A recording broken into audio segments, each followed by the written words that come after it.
And welcome everyone to the OS World Cup 2016 group stage draws. It all begins here. I am Doomsday. Joining me today we have Juan, Crystal and Loctav. How you doing, people?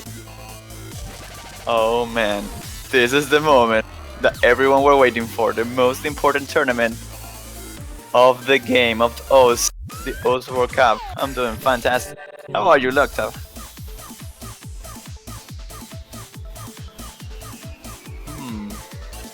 Maybe we will not hear Loctav for some reason. He's doing alright silently. He's here though. Yeah, trust us, he's definitely doing fine. Oh god, yeah. I need to focus this line to make it work. I'm switching between PCs and it is a bit like, what? Why doesn't my push to torque button work? Well, anyways. It had to happen, right? It cannot go well all the way through. There's always something not working. Okay, so I already see what's not working. The starting soon is not centered, but that's like my self-picky. I think we can start. Yeah, I think we should be able to start. Like always, I think we're starting with the no-seeded teams. Of course, this is the drawing process, so there are not going to be any matches played today, but we will be sorting the teams in different groups, 4 teams on each group, and pretty much that's it. This is defined by 4 different seeds, where the teams are spread into different skill levels, I will say. Like the best teams are on the top seed, and not best teams are on the unseeded. Like, it really doesn't tell anything about the teams, but it's judged by some metrics that we did before. I mean, I think it's fair. But with that being said, I think we're ready to start with the no-seeded teams. For those which are A teams will be Greece, Singapore, Denmark, Sweden, Ukraine, Israel, Indonesia, and Spain. So, I should have done the effort to sort this alphabetically for you. Maybe. Yeah, not happened. So. The layout works. We'll make it through. Soldier on. Yeah. I guess I should just start shuffling here for group A. just the normal shuffling of all years. Whee! So this is the moment where we have to bet Doomsday, which is going to be the first team selected. I think I'm feeling Israel for Group A actually. I don't know. I'll say Denmark. Let's see. We have Singapore. Oh. So Singapore is going to be some people telling that this might be one of the strongest, if not the strongest team of the unseeded. And this year made by a full roster. As last year, actually, they didn't quite hit the mark. They couldn't get through the group stage, but they were pretty close to do so, losing by 4-3 against Thailand, against Germany as well, and I don't know which was the other team, but they were quite close to get into. But anyways, the players this year will be Nakano, GS Blank, Brian, Repulse, Asterix, Artisan, 1+1 and Raindrop. So some difference compared to last year team.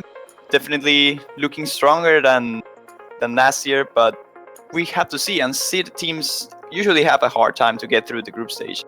Though this is a World Cup that they usually see surprises. So we have to wait and see. GS Blank is actually a veteran of community tournaments this year. Has done really well in it. Definitely one to watch. He was in the team last year, but I think this year he's definitely a lot stronger, and Nakano as well also came into his own. So I think they could pull a few surprises this year. Just as a heads up, that last team was Netherlands. Oh, all right. Well, with that being said, I think we're ready to go for the second team who's going to stay on Group B. second team to be selected in the World Cup. And if I have to bet, It's going to be Spain. it's gonna be Indonesia. I don't take bets. People always complain when I bet. Jinxing it, yeah. It's got to be done. Okay, let's see.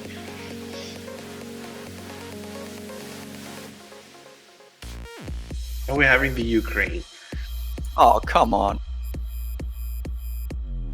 Oh, Ukraine. I remember in 2014, Ukraine went in as a no-seed team, I believe, and beat Taiwan, beat Brazil, got all the way to the quarterfinals. It was a major thing. At the back this year, though, with a very similar lineup. Their lineup's barely changed over the years. Gransha is the captain, if I pronounce that right, with Random, Sadness, Blood Monk, Flair A, Blednak, Elzata, and Klozik. Granja has been around pretty much since OWC 3, one of the veterans of the team. Last year, they couldn't get out of the groups, but that 24 vintage year for them where they pulled a massive amount of upsets on the way. We'll see if they can pull that off again this year. I mean, it's fair to mention that they were against Poland and Canada and Latvia in the last year group, so that was a pretty hard group to get over it. As a group of death, really, they just got unlucky draw. In that first year, though, if they can do that again, going to turn a few heads, I think. Totally want to see them performing this year. Eventually seeing him further into the bracket stage, but now 6 teams remaining in the unseeded. Who's gonna take the start on Group C?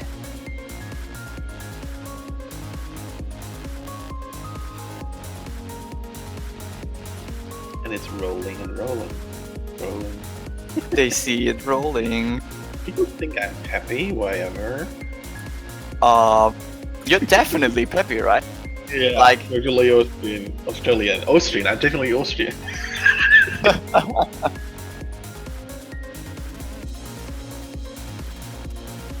So let's figure.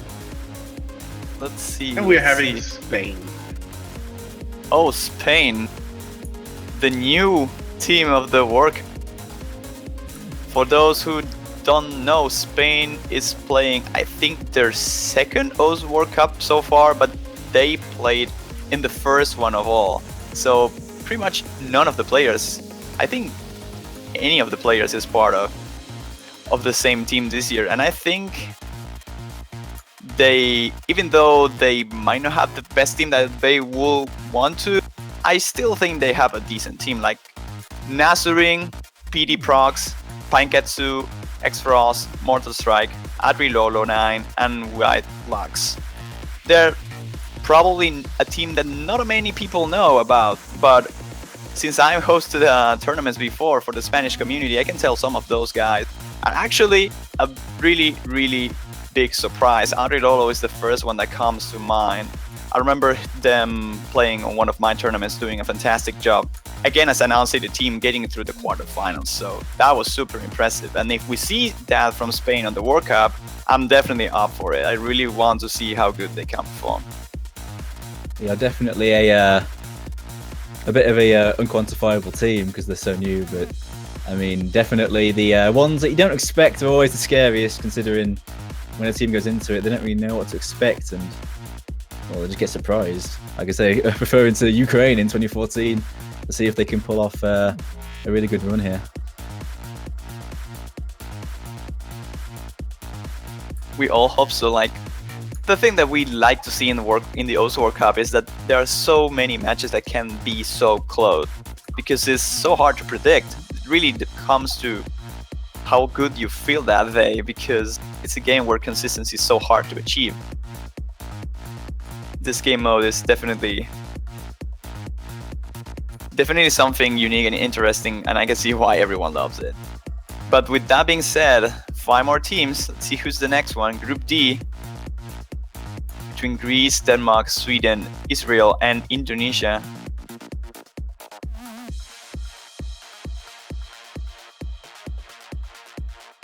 And we're having Greece. Oh, Greece then. Your turn then, Dumsday. Yeah, Greece, actually, even though they're unseeded, I'd say they're one of the stronger teams here because they have some names I definitely recognise from both tournaments and some of the top player listing. They were in the tournament last year, unfortunately got 4-0'd all the way through the group stage, didn't have the strongest of runs, but this time they're coming back stronger. Some common names that have matured over the last year. Riven captaining the team, Johnny Z, the Pain G7, Kyorinen, Graphion, Tom Aster, Tofas, and X Darkson. Certainly players like Riven and the Pain I do definitely recognise. Riven is a very high ranked player, definitely done well in tournaments I've seen. Probably the experienced head to lead the team, as is fitting of the captain. As for the other players, definitely they have this stage to show what they can do, but the experienced heads can definitely get them through. I feel like they'll be one of the stronger teams here. Yeah, I think that's fair. Also, the experience from previous World Cups actually helps a lot. Like managing the nerves is something that is really important in this kind of tournaments, and it's something that teams like Spain does not have.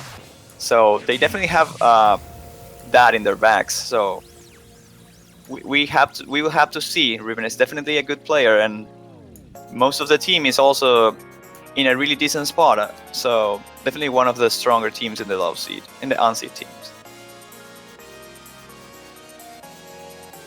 So now 4 more teams. Group E.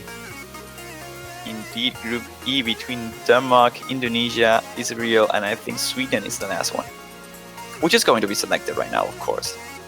Yeah, it's shuffling already.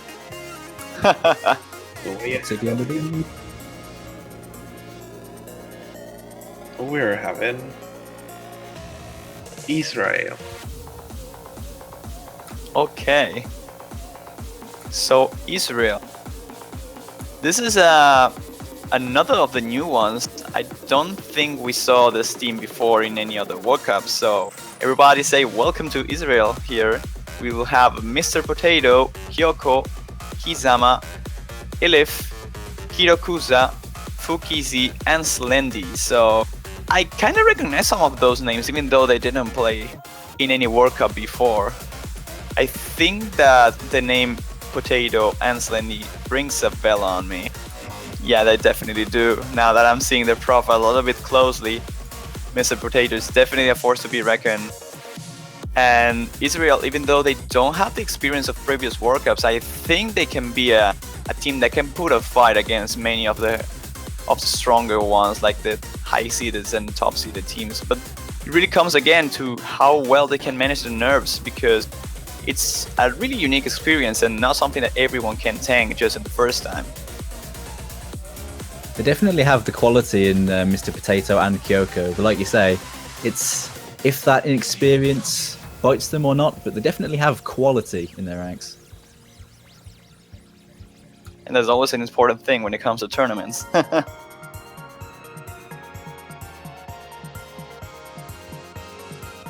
So let's see now.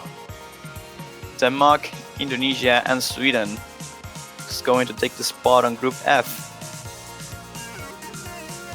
Let's figure, yeah. We're having Denmark.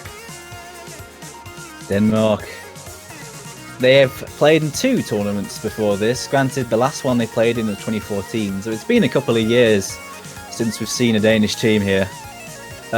Seems like it's all change from that last outing. Sporklov is going to be captaining the team.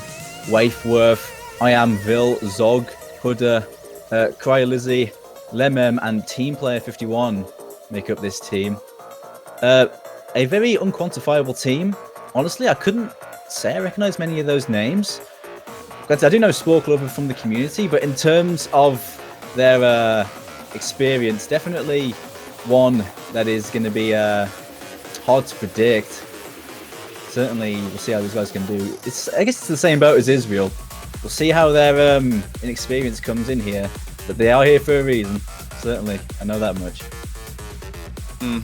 Like, there are a lot of teams that wanted to get through this point, but Denmark managed to do it. So that means something, and they now have to prove that they are made for it. So let's see how they do in the group F. Kind of depends as well of who ends up being in the group against them. But now for the last shuffle of the unseeded, we have a battle between Indonesia and Sweden, who's going to take Group G and Group H respectively. And this is a 50-50, I cannot lose this, right? It has to be Indonesia. It's going to be Sweden. I'm feeling it.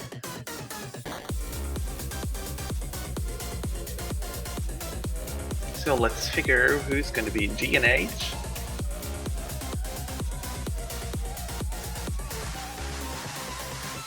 And we are having, oh my god, why is the perma and we are having for Group G, Indonesia. Oh yeah, I won for one. But anyways, for Indonesia, which didn't play last year, but they played in every single other World Cup so far, they have Moodbreaker, Long Existence, Rinsler, Genjitsu, Lolimasta, Rexex, Reyusa, and Borsats. And I'm pretty sure none of these players played before. I might be wrong, but I don't really remember any of these names. So once again, as most of the unseeded teams, quite a fresh and new roster, but we have to see how good they can perform when it comes to not that big of an experience. Come on, English. I trusted you. You can do it. I can do it. But I'm not too sure if I saw some of these players in other tournaments from the community. I think I recognize one or two names over there, like Rinsler and Genjitsu. For some reason, rings a bell on me. Not too sure if you can confirm that Doomsday. Actually, Moodbreaker played in the 2014 World Cup, but that is the only player that has played in one of the World Cups before. Of course, so the captain has some experience. They have a solid 4-0 win over Chile, but the other two matches against Australia and France, unfortunately, they lost. But Moodbreaker, see if he can lead his troops. Well, with that being said, the only left is Sweden. Mind going for it, Doomsday? Yeah, Sweden's been a mainstay for the last few years, certainly. Their roster's all changed this year. A lot of the names from last time, not here this time. The layout they have right now is going to be Kupo, Rapthorn, Tomoko Kuroki, Snase, Suzuta, and Henberger. All change, but all fresh faces looking to make an appearance here. Last year, with their changed roster, they didn't get to the group stage, but they've always historically been a strong team, always pulled results out when people may have bet against them. But this team, all new. Can they replicate that? We'll soon see.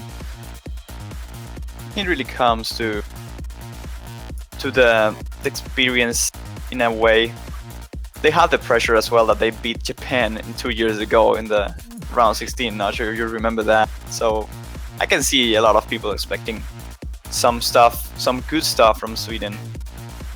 Yeah, I remember in that year the Swedish team was bigging up. They were the only people to beat that team, Japan, as they went on to win the tournament. So that was something. That was something indeed. But with that being said, that should be it for the unseeded teams, and now we will jump into the low seed. Those 8 teams will be Chile, Netherlands, Latvia, Hong Kong, Austria, Argentina, New Zealand, and Philippines.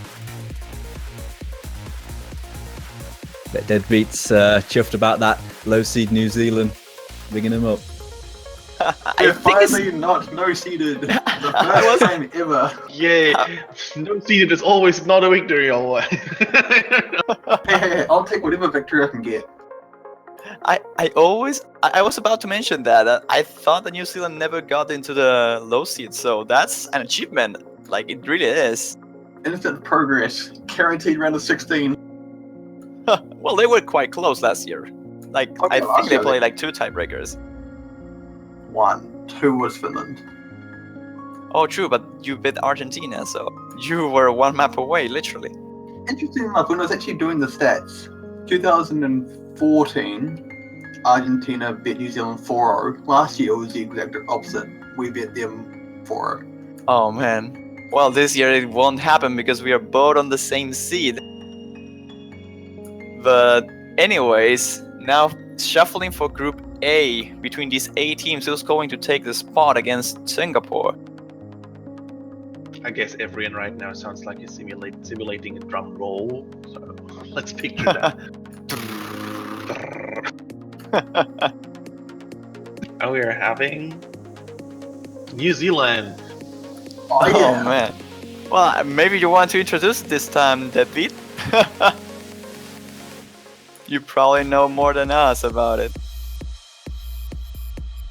Kind of. I mean, we do definitely have a good, strong team, but there are a few players missing that we could definitely use. Well, that kind of happens sometimes, but in summary, this year the team from New Zealand is going to be Short Potato, Eloli, Yellowy 246, Kiyumi, Cabbage, Ningalu, Xenophranium, and Smith. So again with the full roster as last year. I think the missing players are like Momo-chan, I think, and Tong, and I believe Grimacy. And Yeah, Grimace is missing as well. He did pretty well last year, but we've still got a Lolly. I'm just gonna keep calling him Bunny because, yeah. So we've still got Bunny, who's been around for a really long time. Really good player as well. Short Potato's been around for a while as well. Yellow actually did really well last year, if I remember correctly. I was legitimately surprised. Well, I hope we see that again this year from New Zealand because they actually have a good chance of getting through. I will say. I'm actually liking the chances this year. I think it will definitely depend on who the other 2 teams in the group are, though.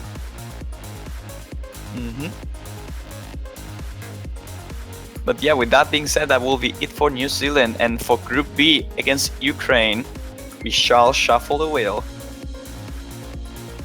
See who gets the spot.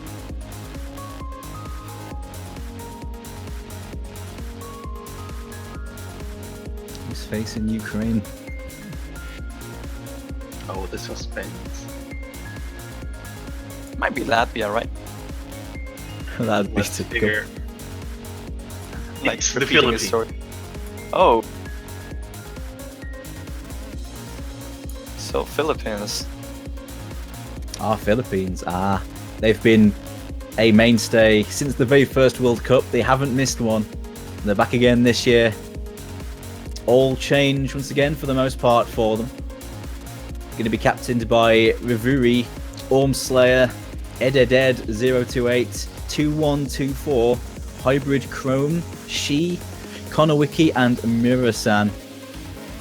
All change, but they do have the quality in their ranks. The last few years, though, unfortunately, they've never been able to get out of the group stage. But this time, with a higher seeding, we'll see what they can do. Well, but once again, if you compare it to the last year's team, like, oh my god, group that they had, what's Japan, United Kingdom, and China? You can say that's a really hard group. Yeah, I guess that's true. And even though they managed to take a point against China and Japan, so we might Okay, see. hell yeah. Yeah, you didn't. But yeah, with a different roster, it also needs to be proved that they are well made from the low seed. They can achieve some important victories. They might go through to the bracket stage. But well, now for Group C against Spain, pretty sure the Lockdown wants Netherlands to be scheduled in that group. So. You can read my mind. Already glaring at who I have to schedule, and I'm like, Group A is still okay. I hope that not Canada is arriving there or something. New Zealand versus Canada. The nemesis of every schedule. Well, this is not Argentina and New Zealand. Or Argentina, Japan, or something retarded like that. One just doesn't want New Zealand to beat Argentina again. Anyways, in Group C we have Argentina. Oh, Argentina against Spain. That's Ooh. Gonna be interesting. yeah, that's definitely going to be interesting. It's the taco fight. Yeah, but I feel Anyway. like we need to make Dave. You need referee to that one. wait. You need to wait for Mexico. Still. oh my god, that's true. Mexico can still go to that group. Oh, Chile can't be in that group. Okay. Well, but still, two Spanish speakers in the same group, which is a shame because that kind of makes it harder for us to get through. But anyway, this time for Argentina, the team that I will fully support through the whole World Cup, this is my country, will be made by Glassbomb, Gatu, Payne, Benjacala, Enu, Nico Game 14, Catalysis, and Toshi. And this time around, Gatu is not the captain, and Glassbomb is back to play, which I think some people know about. Enu, of course, still being the force from Argentina, same with Benjacala and Payne. Even though the Argentinian team this time around has not been as active from the past year, I still think they are a team that can pull out some fights against the big ones. Even though they will definitely need some practice because they are not that well made for tournaments. They are more of the single player. But I guess that could change with some practice, and I definitely want to see Argentina further into the bracket stage, as they did in, for example, 2014. They have a lot of players in there that have played in the last few years of tournaments, so they're no stranger to this. They'll know what to expect. See if they can put that to good use. Well, having Toshi is definitely a good thing. Mouse player, actually. I think it's the only one from the team, which has a pretty good rank, pretty nuts scores. Have to see. Definitely looking forward for the match between Spain and Argentina. But now for Group D against Greece. I heard my signal. I'm starting the roll.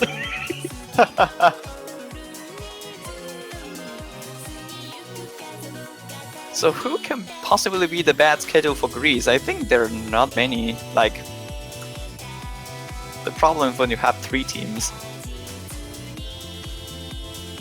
So we are going to have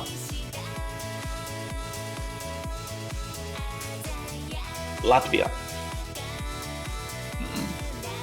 Latvia.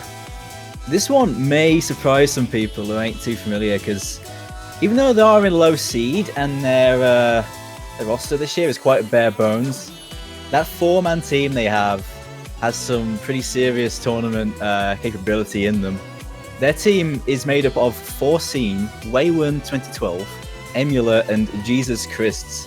And all 4 of these players have definitely made the rounds. Foreseen has been a player for a long time, a very strong hidden hard-rock player.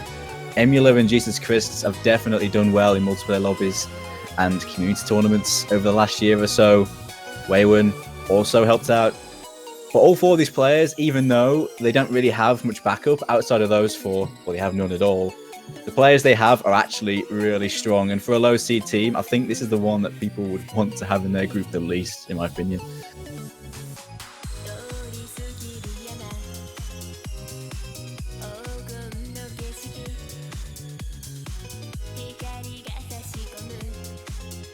Oh well, with that being said, for Latvia, I think we're ready to go to Group E.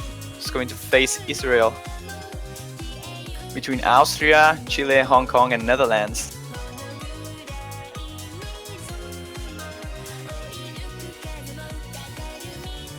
My push to talk is really not working if I don't have this programming focus. It's retarded.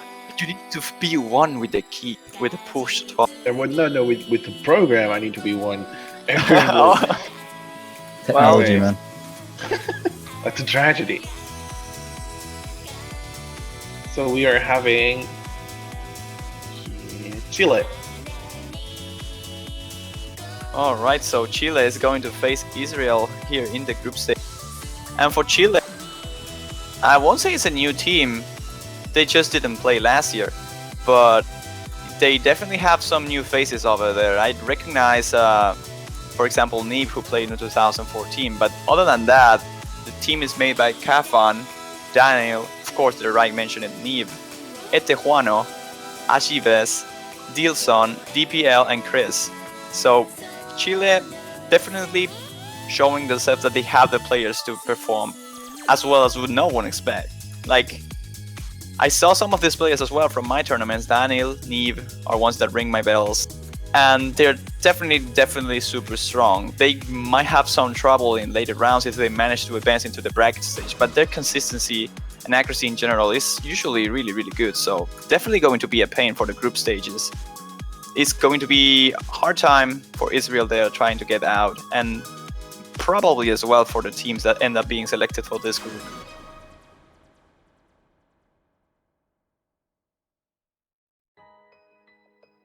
Yeah, I just started shuffling again. That's fine. I wasn't sure if I to always say what. take the awkward silence. I always take the awkward silence as my signal. We're having live in Austria, Hong Kong, and Netherlands, and for Group F, we are gonna have. Yep, Denmark should face Austria. At Austria. Oh yeah, Oh, it's Austria. you have a good one. Yeah, this is one of the crowd favorites. They always show up in tournaments. Always fun to watch. And they're back this year. Back again. They've only missed one World Cup, so they're one of the mainstays. The team is a little bit bare bones this year, but they have some big names in there. They're captained by Akana Yuki, with OMG Force, LUMF, Fedora Goose, and Mystic in their team. Of course, OMG Force is one of the Wizards of Oz who made things happen in the last few years with the Lumitors, who isn't in the team this year. You also have Fedora Goose, who has really made a name for himself in community tournaments, consistently placed high, and this year he's going to be looking to show what he can do. Akana Yuki as well, also a mainstay of community tournaments. Even though their team may not have that much flexibility, a bit like Latvia, the players they have will be a problem for anyone they face, really, in my opinion. Yeah, probably one of the biggest threats from the low seeded. And also it's going to be the same for the next two teams that we have in Group G and Group H. Decide between Hong Kong and Netherlands who's taking the fight against Indonesia or Sweden. But those two teams are definitely as well super strong. I remember Hong Kong reaching the finals last year, right? They got pretty far, yeah. They got semis. No, they got to finals, semi-finals last year. Wait, this is Hong Kong, yeah? Yeah, we are having Netherlands in Group G. Oh, seems like the tournament grandmaster stole us the lines. It will be Netherlands against Indonesia then. And of course, there are really big news for Netherlands this year. They don't have Happy Stick anymore. But they do have a really decent team anyways. They still have some of the players that they had last year, like Taku, Jackie Lam, 5. They also have PT. So pretty cool team to watch. I'm definitely looking forward to see what this team can do. For the other players though, Noah, Amnesia, Synchrostar, Kishiro, and CG Sama. Definitely a team to watch out, because even though they don't have that player that was there last year and 2 years ago, Happy Stick, which is a really good player, they still have the players from last year that performed quite well, even though they didn't manage to get through the group stage last year. I think I'm not too sure if I'm correct. No, they didn't. They I don't think. No, I don't think they did. Because when I was looking at the wiki, it said they beat both Thailand and Singapore. Yeah, they did, but I don't think they got through. I think it was like some technicality they didn't get through. It was really close either way. Oh, yes, no, I actually do remember looking at this. Because I got really confused. I think there were another team that got 2 wins as well, and the others didn't get through because they had one less point or something. Yep. One less Yeah, point, I I remember remember. now, yeah. So yeah, it was quite unfortunate for them that they didn't make it last time, but they definitely did well. Like, it's just a matter of taking maybe not that hard of a group. So this time around, we might see them in the bracket stages. But that being said, we still have Hong Kong remaining. And Hong Kong, well, yeah. I mean, honestly, I thought like with the Hong Kong being in low seed this year, they may have a changed roster. No, they don't. That's still a very scary roster for a low seed team. Maybe these are the scariest ones. They are captained by Gids with Nanako, Chaos Litz, Rizia, Denia Nezar, Ming 3012, Starstick, and Yuna in the team. A lot of those names have been in previous tournaments for Hong Kong when they were high seed, which is kind of surprising to see them here, to be honest. Players like Denia Nezar, formerly known as CLP, Ming and Gids, all these players are all very scary players. Have already shown what they can do in previous tournaments. And, well, yeah, Group H is looking super scary with Sweden in it as well. Hong Kong is definitely a very strong team. I'm very surprised they got low seed, to be honest. Last year they got to the finals, by the way, not semis. That's a really important thing to mention. And I wanted to mention about Hong Kong being a low seed this time. That kind of speaks about the level of the teams right now, right? I mean, if Hong Kong has to take low seed, imagine what's on the high seeded and what's on the top seeded. It's really spooky. Indeed. Very strong. Yeah, sorry. You spooked me, locked up. But, Yeah, I'm totally right now. but well, now we're done with the low seed and it's time to jump into the high seeded teams again. A round of 8. Those will be the Russian Federation, Norway, Finland, Australia, Brazil, Canada, Italy, and Mexico. I have no idea how Italy ended up there, but I actually don't know who's playing, so it's like, okay. Oops. I didn't make it. I mean, like, I know what's based on, and I wasn't surprised, but okay, it's cool. I like it. Well, if you like it, that's pretty much what we have to achieve. It doesn't matter what me like it. I want it to be proper, you know. Oh. Time to Let's see just New Zealand's shuffle second for victim. Group A. Oh man. Well, let's see. For the high seeds this time, a lot of scary teams here. Group A against Singapore and New Zealand. Who's going to be? And we're having Finland. Alright, Finland. I remember- could not have asked for a better team. Oh my Last year we goodness. lost it for 3-4 on a tiebreaker, which was amazing. This year I want to see us beat them. That's actually true. New Zealand facing once again the Finland. If we actually won that tiebreaker, we would have gone through. Well, sometimes you win, sometimes you lose, but this time you have time for revenge. And once again, the team is not like worse, it's definitely scarier. You have Sanse, the return of Telewa, Hippiri, Suvi, Mafi, Honoturi, Sonoda, Umi, and Moltari.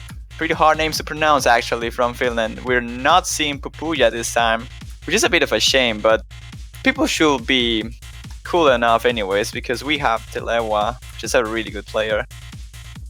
It's still a shame though, I really want to see Pupuja playing. But this time, being in the high seed, I think they made it to the quarterfinals last year, but it was the first time that they were actually going into the bracket stage. Let's see if they can replicate that thing once again. I'm really happy to see the lever back. It's good to see an old legend making a return. See how he does.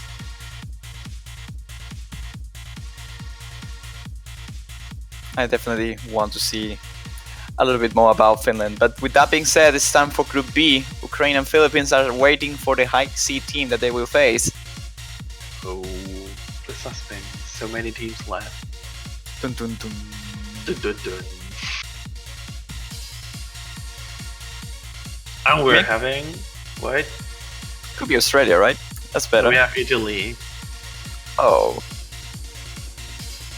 Italy making a return with a very similar roster to last year, where they failed to get out of the groups, but they took maps off everyone they played. It was a rather unfortunate group they had, really tricky. This year, they're going to be rocking their captain, Ziame, with the team of Koba, Mr. Spazanev 17, Kazuki, Kirin, DT Sama, Umi, and Lloyd Chan. A lot of those players are returning, so they are already familiar, already got the ropes going on. But, of course, last year with them not being able to get through the groups by a fair, by like a hair's breadth, this year they'll be looking to do a lot better, and certainly they just need a little bit more, and they could definitely push on out of the groups this year. Yeah, Italy is one of those teams that you cannot go easy on because you can see the results. Every single World Cup, they managed to take points against the hard teams. And even though they weren't able to advance, they were super close every single time. And this time, with a high seed advantage, they might be able to go through with pretty much the same team as last year. Probably with a lot of improvements and, of course, a lot of motivation to get through this time.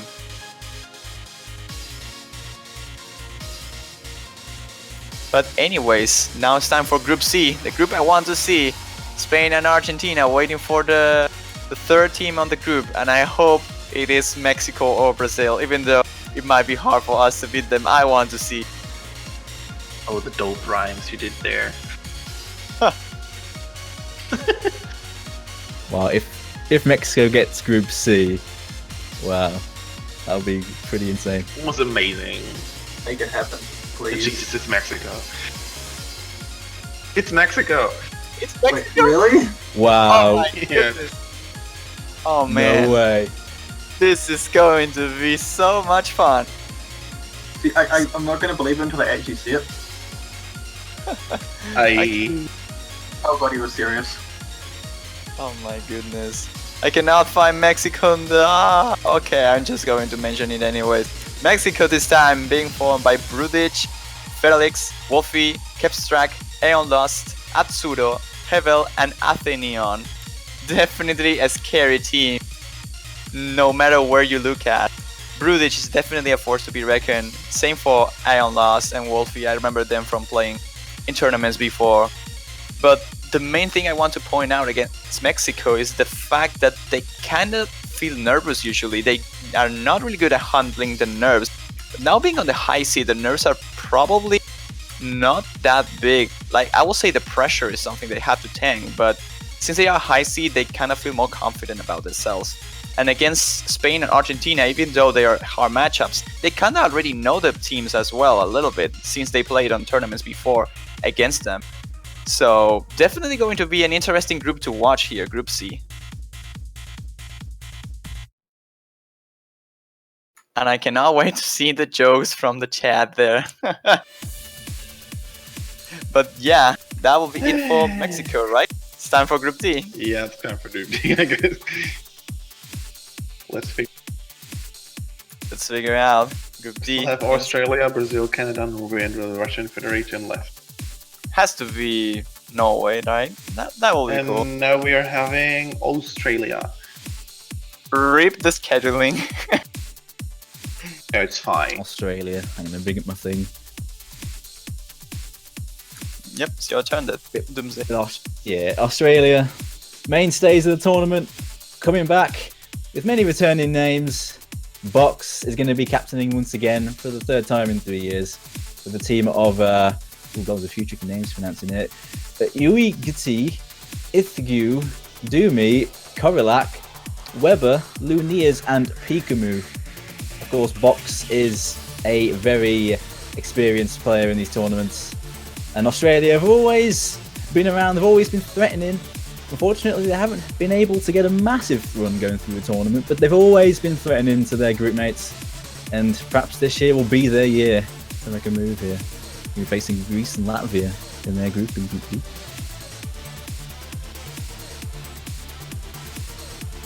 Yeah, Australia not having the best of the times lately. Struggling to get away of the group stage last year, but this time we really want to see a different story. Even though they don't have Tokichi, they definitely have a team that is scary enough to get through.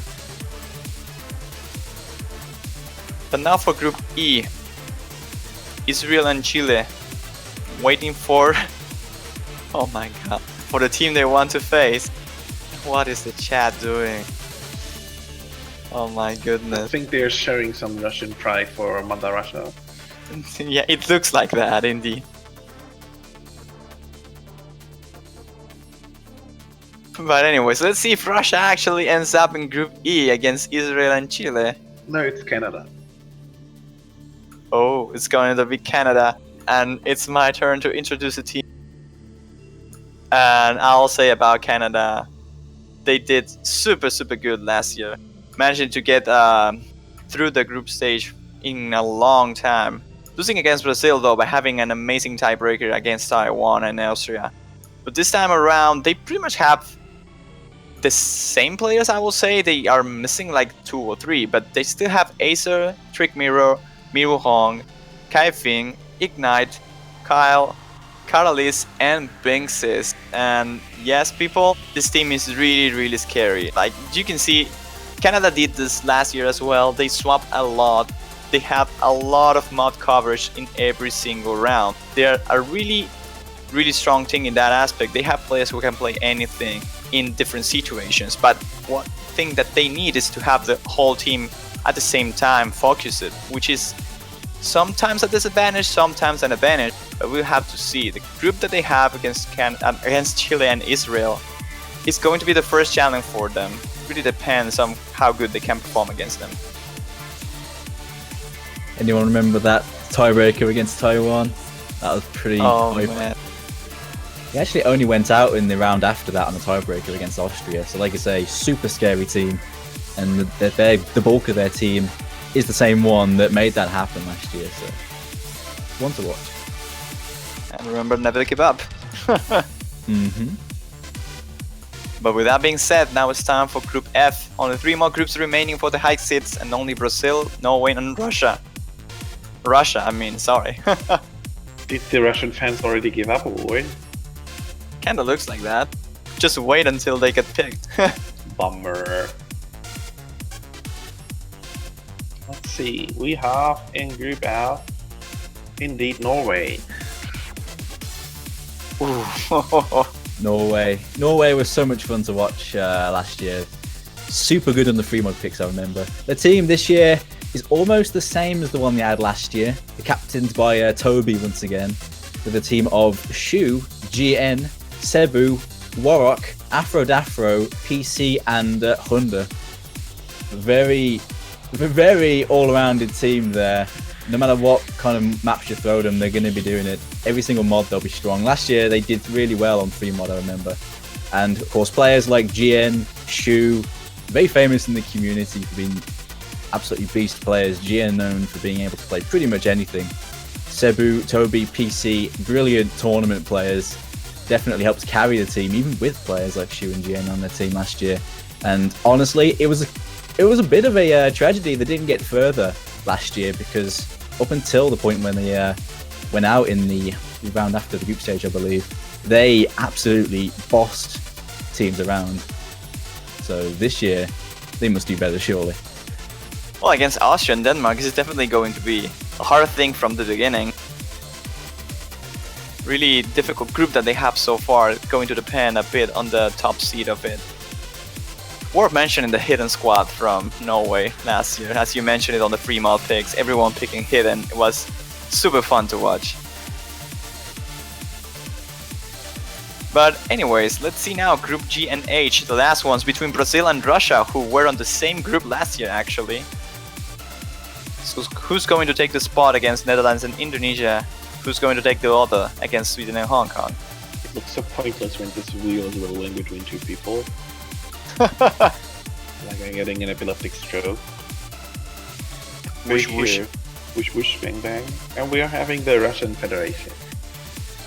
Alright chat, now it's your turn to shine. So for Russia, we have, once again, a super scary team. This time led by Kurt, with Index, Talala, Red Pixel, Fallon, Xiaowase, Shockwave 000, and Unberlin, which is indeed a really scary roster. Index and Talala has been there since a long time ago, and they are super good players. Kurt also was there from like 4-5 years ago, 6. Oh my god, he's so old. I didn't know that. Since OWC number 2, playing in every single World Cup from that point. So definitely an experienced team, and a super consistent one as well. Even though they didn't manage to get through the group stage last year, they had a really hard group against Brazil and Norway and of course Greece. But this time around, they are not top seeds, so if they had some troubles before, they definitely need to watch out this time, because they don't have the highest seed of the group. They need to take 2 matches in order to advance, so it's definitely going to be a hard thing to deal with for them. And there goes a tweet chat. But anyways, Solid. solid indeed. It's your turn for Brazil now, the last team from the high seed. Brazil, one of the mainstays, played in every single year. Always been a very scary team to face. Last year, they made a right tag, got right to the semi-finals. But this year, they are going to be looking to do even better than that. Captained by Fenrir, with a team of Idealism, Seto Kosuke, Murtrax, Zeka, Mouse Easy, Fabriciobi, and Miyazono. A lot of those players really experienced. Mouse Easy, Fabriciobi have played in multiple tournaments from past multiple years here. Research that you've been in every single one of them.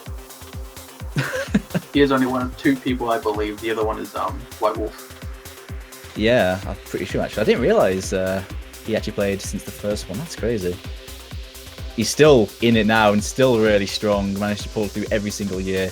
Players like Fenrir, Mouse Easy, terrifying players, really high ranked, have shown up in multiple tournaments, including World Cup and community tournaments. Safe to say, if they do any better than last year, they're going to make a real story for themselves. It's kind of scary seeing people from the first ever World Cup still making appearances in these ones. Yeah, Well- that's crazy.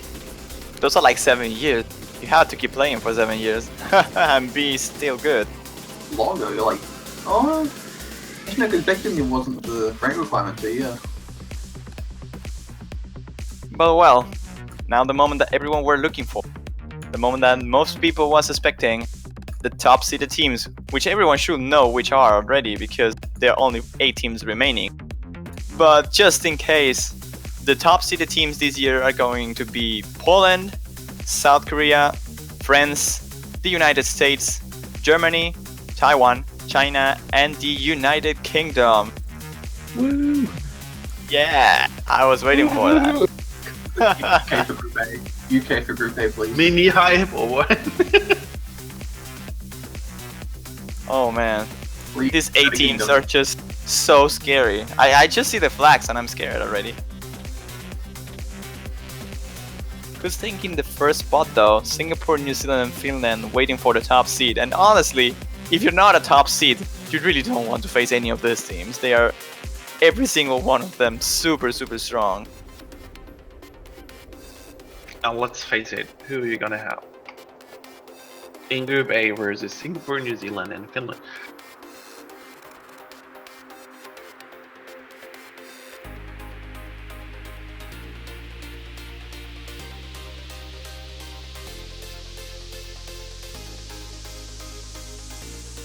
And we are having Oh my god. France. Le France. Okay. That is going to be an interesting group indeed now with France, Finland, New Zealand, and Singapore.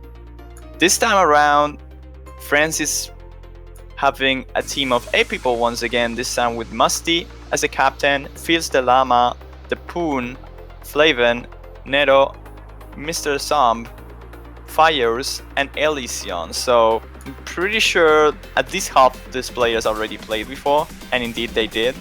And they got really good results.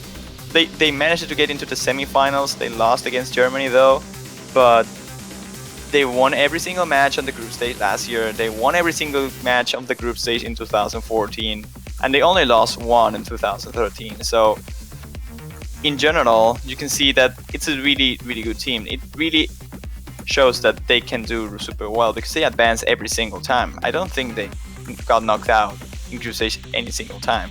And this time, I think I mentioned time like 5 times, France is definitely proving themselves to be a strong force. And I definitely want to see them on the bracket stage. They have a hard group, but I think they can deal with it.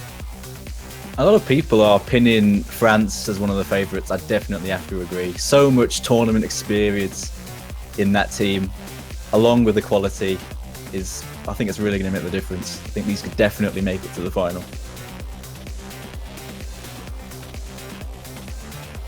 Or at least close to it, certainly. Yep.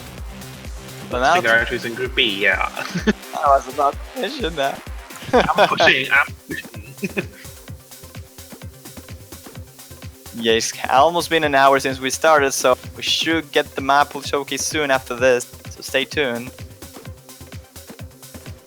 And in Group B, we are having Poland. I do not pity that group.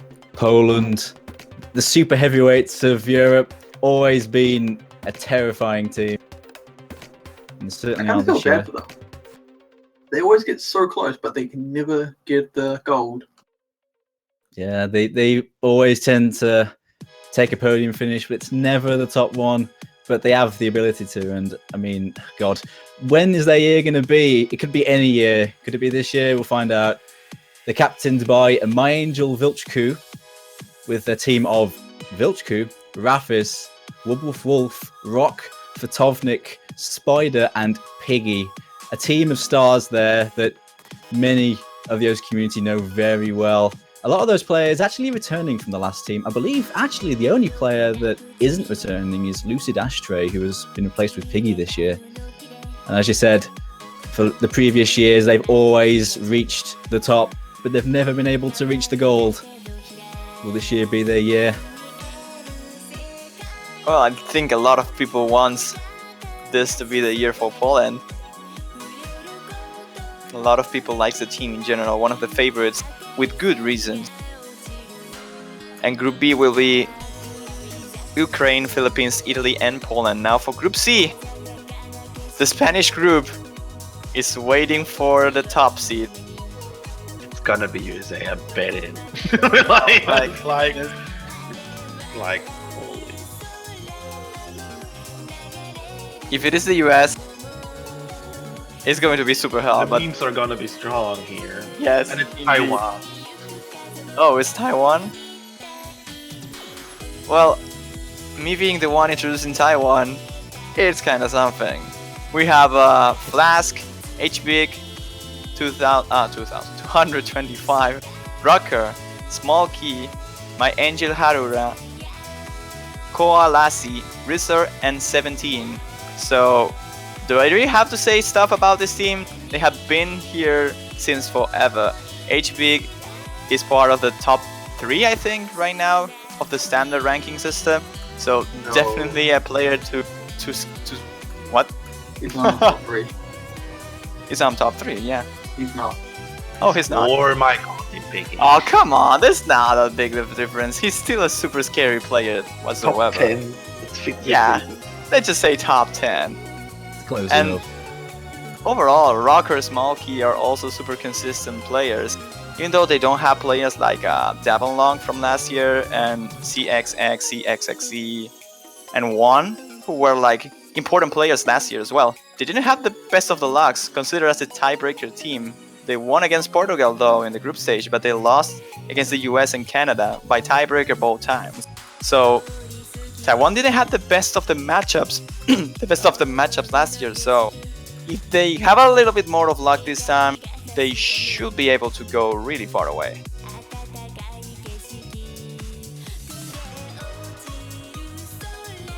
I just start shuffling now for Group D again. No, that's fine. Let's figure. Taiwan destroying the scheduling for Group C. That's fine. I get along. Argentina versus Taiwan is going to be pain. Let's figure. We're having in Group D Germany. Germany, another heavyweight of the European team. Coming in again with a similar lineup to last year, led by Dust Ice, with a team of Dokito, Beefowl, Neliel, Kagami, Imagak, Firstus, BD Dav, and Wason. Many of those players returning. Many of those players know the ropes, and players like Dust Ice, Dokito, and Firstus are players that this year have absolutely torn up the solo scene and really stamped themselves on this game, and they're going to be coming in here as red hot favourites for many people. That team is filled with versatility on every mod. no matter what kind of speciality a team's going to go up against, these guys will be able to give them a good match. A bit like Poland, they've always done well, but were never able to quite reach the gold. And I think these guys could definitely go all the way. They've already done 90% of that journey in the last few tournaments. They can do it again. Germany is always there to throw out really good matches, and perhaps they can even get into a top 3. Like, I really see this team being top 3 if they can perform as good as they usually do. But anyways, I guess we have to wait and see. Now for Group E, as Lokta was about to mention, but I ninja'd him. Let's go. We are having in Group E, Israel, Chile, Canada, and Israel. And the team will China. be Korea? Oh. exactly what everyone didn't want. It's hilarious. Oh, so. Okay, China's going to be. This is the team of C. Actually, this should be Group C. Chile, Canada, China. A lot of C's, you know? But anyways, with that bad Dear joke, Oh, now dear. it's time to introduce China. Okay, well, the Chinese team this time has Crystal, Rustbell, Disan, Tokichi, RT, Spring Lane, GGVY, and Matsumoto Rise. I'm pretty sure that 6 of these players have been playing last year as well. Or actually 5, but still. Super scary team. Rustbell making his appearance once again, transitioning from Mania. Really good player. As you saw in the previous tournament, he destroyed every single thing he played. And now they have Tokichi as well, which is a really important addition for them. GGBY being one of the veterans as well of the team, being playing since 2012. And the others are also really strong. They have been playing last year, if not, they definitely have the ranks to support that. I mean, RT, even though he didn't play, he's definitely a really strong player. And I think that's pretty much it. I think I saw Crystal before. Not sure if I saw him playing in O's though. Kinda rings a bell for Catch the Beat for some reason. I guess somebody else. I'm not sure. Yeah, I think it's someone else. I think that Crystal is a Catch the Beat player, actually. A very high ranked Yeah, Catch the Beat player. they're like also. 3 crystals in CDB. That's like a bit confusing.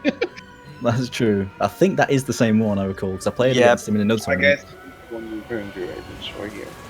Okay, I started shuffling for Group F, and we have Denmark, Austria, Norway, And that's how we shut down the I think commentators. they still have like easy scuttling, please, pretty please. Oh, we're having United today. Okay. It's not that bad though. No, it could be worse. Could be Korea. Could be UK. That's always the worst. Yeah, that's pretty much the all possibilities. It's going to be the US.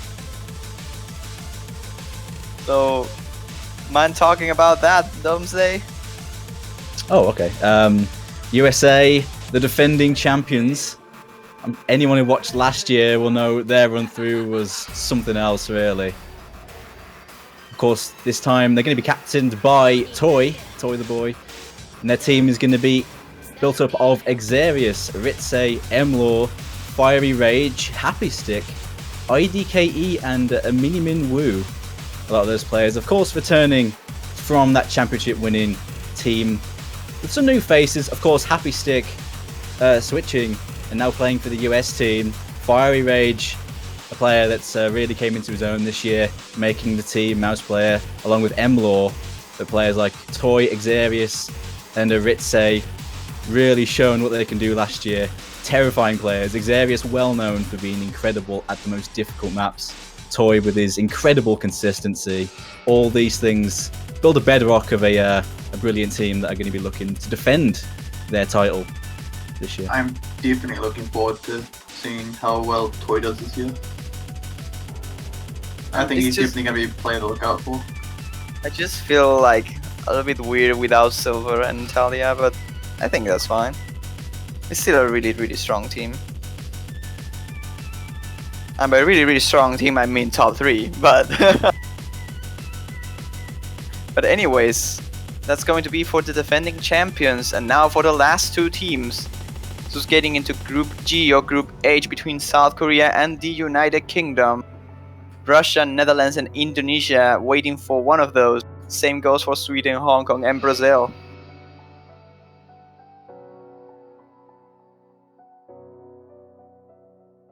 Let's figure them. Time to see. And we're having Dun dun. South Korea. I'm actually quite looking forward to South Korea this year. And You? For one big reason, Angel Sim. Oh, well, I think everyone is looking forward for Korea no matter what. But this It's time been around, so long since we've seen a mouse player rival, if not beat, most of the top end tablet players. I'm really looking forward to seeing how well Angel Sim will do in this tournament. you have Doomsday here, so you I'm have not- another one. I think Angel Sim is a bit different. He's Well, Yeah, like Doomsday is going to be one of those classic mouse players, but I think Angel Sim is a little bit above Doomsday. Well, that has to be proved in the tournament, but he's definitely a really good player. He's in the rank number 1 for some reason. And the team, led by Neta, composed by Tarulas, Sinia Pacifica, Juria, Angelsim, Enon, Lavals, and my aim sucks. That's a big returning as well. It's been a while since I see that guy playing on a World Cup. I don't think I'm not even sure if I saw him playing in a World Cup, but I know he changed his name. But I remember him to be a super good player since like forever. It's going to be really interesting to see him playing. And I like what I said, there's not much that you can really say about Korea. They're just good at everything. They are definitely the candidates to take the gold this year. And the group that they have, it is difficult. Indonesia, Netherlands, and Russia are hard teams to beat. But South Korea in general is just super strong, and they should be able to keep up with that. Yeah, well, the reason why you might think my aim sucks sounds familiar is he was previously Kitty Commander. Oh, yeah. That sounds like... Yep. yeah. Before that, it was HDHR, I believe. Yeah, that's the name I remember. HDHR. I think good of my aim sucks and my accuracy sucks. And I the can't last wait team. I can't wait to see how this trilogy continues. Oh god, yeah, it's the Sucks team. Anyway, the last team is of course the United Kingdom. They're going to be in Group H. I think it's Led- only fair to let Doomsday take this one. it's all fallen into place. I didn't feel It's definitely the best team of the tournament, right? Oh yeah, got this. Led by Bubble Man, with a team consisting of Bahamut, Spook, Carthy, Doomsday, James Like, OP James, and Helix. Last few years, we've been in every single tournament apart from World Cup 2. Last few years, we made a decent run, gotten through to the quarterfinals and semi-finals, making 4th place in 2013. This year, we have a very strong roster, I believe. Players like Bubbleman, Spook, Carthy, and OP James have all made a splash this year in community tournaments, as well as firing up the rankings. Players like Bahamut and James Like been in tournaments before and shown what they can do already. Definitely a good blend between experience and up-and-coming new players. This year, I think we could do pretty good. Well, you what?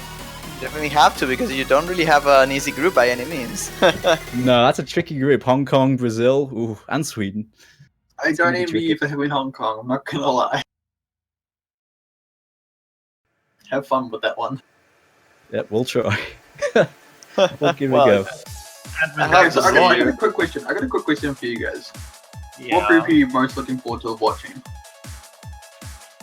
Group C? I think that Group C is going to be interesting to see how the teams interact. I mean, I'm looking at the groups of death. I'm thinking the groups of death would be, say, Group F, Austria, Norway, United States. Oh my god, Austria that's is a team true. that have always done well. Oh jeez, that's going to be a group to watch.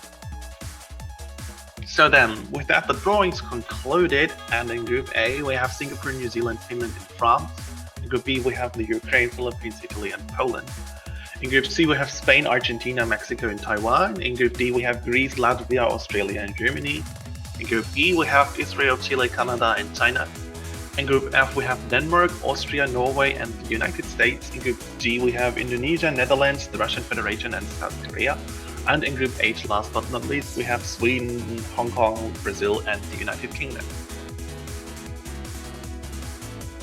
Thrilling!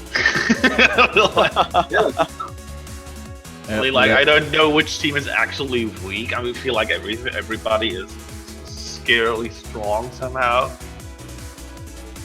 Yeah, I think this year compared to other years, because there's been so many more community tournaments and community competitions going on, a lot of the players that may have fallen into lower seed teams are competitive, maybe not in terms of rank compared to, say, some of the higher seeds, but their experience in tournaments has built up their consistency to the point where a lot of the lower seed teams, like things like Latvia and Hong Kong, Chile, all these teams, filled with players that people may not recognize, but definitely have veteran experience in tournaments. And I think a lot of the teams will be upset in the group stage, especially. I think I'm expecting a few top seed teams to go out, to be honest.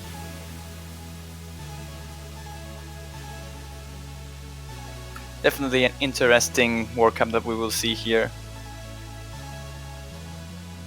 I mean, every single group promises a lot of surprises, but until the deciding point, next weekend, we will figure out who advances into the round of 16 and who doesn't. So, I will pick up the Mappool showcase very soon.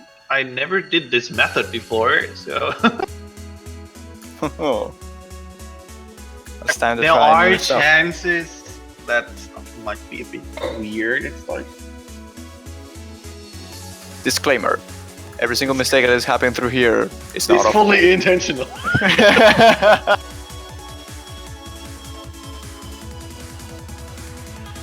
But yeah, So we're trying some slack, so...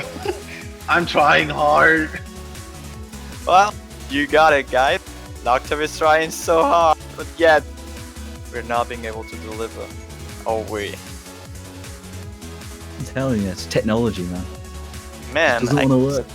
sometimes I just don't Obviously, I'm understand. opting out while I am doing that, so... Come on, Nocturne. I know you want to commentate the Mappool showcase. No, I don't.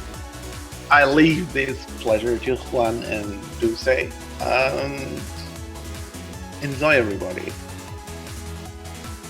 Alright, thanks for everything, Locked and hope you catch up from the stream. Where you kinda have to, right? You're managing it. But anyways, Doomsday, are you ready, sir, for the Mappool showcase? Yep, I'm all set, ready to go. Some good tunes in it. What do you, without saying anything, what do you expect from this group stage? You know a little bit more about the map selectors, I believe. Since you're a player, also you should know a bit about how they play. So, Yeah, in what the kind group of stuff stage, are you expecting? Normally the group stage tends to be more about consistency than anything, as opposed to just going straight out and testing people's like high-end ability. They usually go for the things like longer maps on generally lower difficulties to bring out the consistency in people, and that kind of thing is what helps the lower seeds get one up on the top seeds, because it evens the playing field somewhat.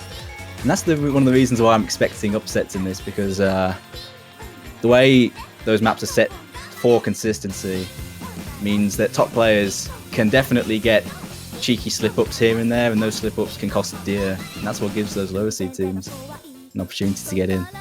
We've also got the first map going on here. Yeah, it's looking like we have the first map already, and it's going to be. Is this Altale or which one is this? I don't really know. That doesn't look like that. Oh yeah, there we go. Yeah, the order is a bit swift, but it's fine anyways. So.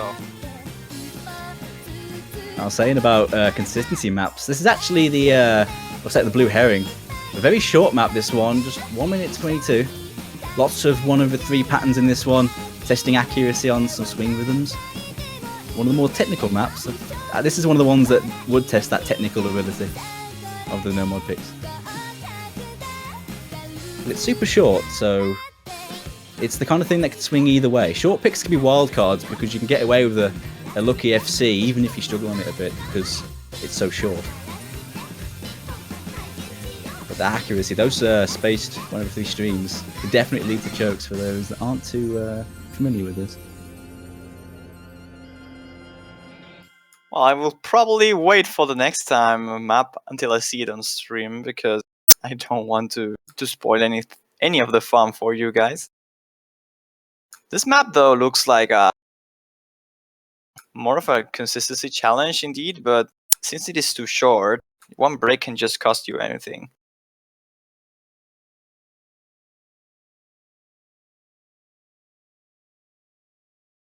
Alright, so with the first map being concluded, I'm pretty sure the next one will be Sky Class no Kansukusha. If that's the way to pronounce, because I'm pretty sure it's not. It was a solid attempt. I get a solid 8 out of 10. Better than me. I get a fucking 2 out of 10. Well, this is Ooh, Life Lad. This is a good tune. I recognise this now. This is from Ito Kanako, right? I think it is the artist. This map is HP7 AR8 CS5 and OD7 with a BPM of 167 and a train time of 2 minutes and 24 seconds. So this is the tricky pick of the poll. AR7 on normal is not something you usually see, and if you combine that with CS5, oh man, even though you have like OD7, so you don't have to focus too much for accuracy, it is still a really tricky pick, mostly a rhythm map in general. A lot of staked notes in general, which are pretty hard to hit accurately if you're not used to the AR, and of course the approach rate will be called. Of course, going to be mostly one of the most banned picks, I believe. Banned picks, yeah, that makes sense in my head. Like the maps that are getting banned. Like you can see, I won't say it's like old styled mapping, but definitely the main difficulty of this comes through the approach rate and the CS, the circle size. Yeah, you pretty much said what I was thinking. The low AR picks are always ones that many teams, many players don't feel too comfortable on. They tend to prefer to ban it out. This actually is quite an old map though. I believe this is like 2010, maybe even earlier. But yeah, oh man, low ARs, a very specific skill set in this day and age. Is this 2012? Early 2012. Oh, I thought it was older than that actually. Maybe the ARs just give me an inkling of old mapping. That's what it tends to do. Well, I can see why. Like, it definitely looks like an old style map, so it makes sense that someone just thinks that it is like 2010. Like, it was submitted on 2011, so it is kind of quite old. Some of those patterns pretty tricky. Those slider spam moments, those wide back and forth jumps on this AR, definitely going to be a point of failure for a lot of teams on that. I can wait to see that. But then for the next pick, it's going to be Dreamwalker from Bird. Like, the artist of course is Rita, but this one is mapped by Bird. This is HP7 and approach rate 9.1, circle size 4, and overall difficulty of 8.9 with a BPM of 175, 4 minutes and 26 seconds of train time. So pretty much looking to be the consistency pick of the pool here. The longer one of the nomads, definitely going to be a test to the nerves for pretty much every single team here. Long maps are usually hard to manage. It's hard to full combo something that is super long, and full combos in standard are super important. Even though with Scorby 2, accuracy is a really important factor as well, keeping combo up is always a good thing. Yeah, definitely. That length gonna be a scary one for maybe some of the inexperienced teams. But in terms of the patterning, seems like it's fairly standard, fairly all around. Some tricky 3/4 rhythms going on here and there in it, but for the most part, fairly standard. But of course, it's down to that length. That length is what's going to split the experienced teams from the inexperienced ones, the ones that can keep a cool head under pressure.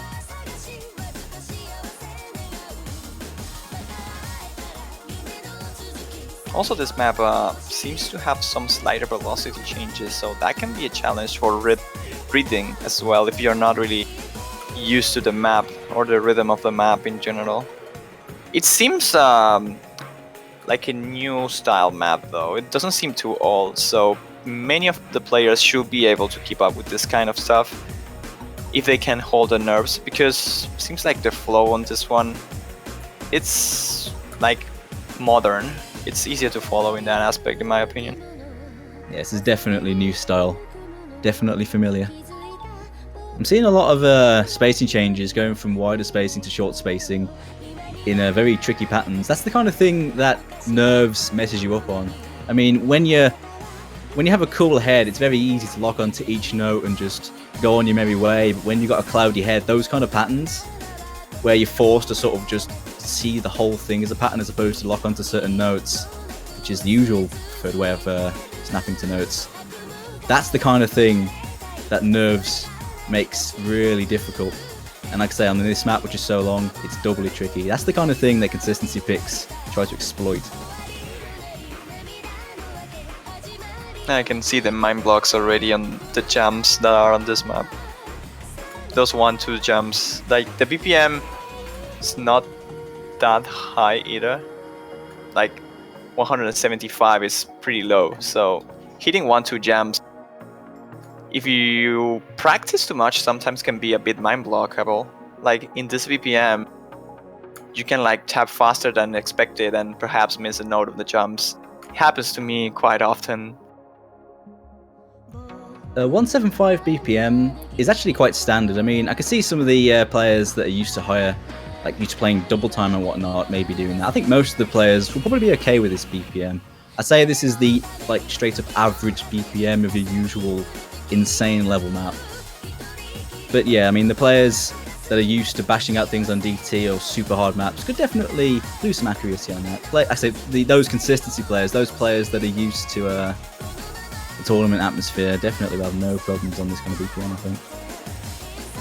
This is the kind of thing you bring out your average. You bring out the your rounders, and you save the more specialized speed players for the more specialized picks, I assume.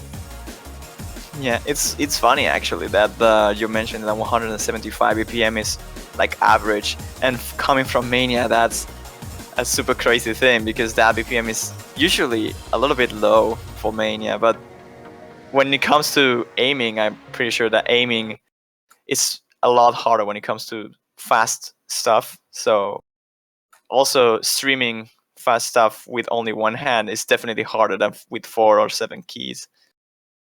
Yeah, I'm kind of surprised actually about that. I knew they were like generally faster due to the way the game is, but that's interesting. I actually had no idea about that. And there we go. The map wrapped up. The longest map of the Nomad Pool right there.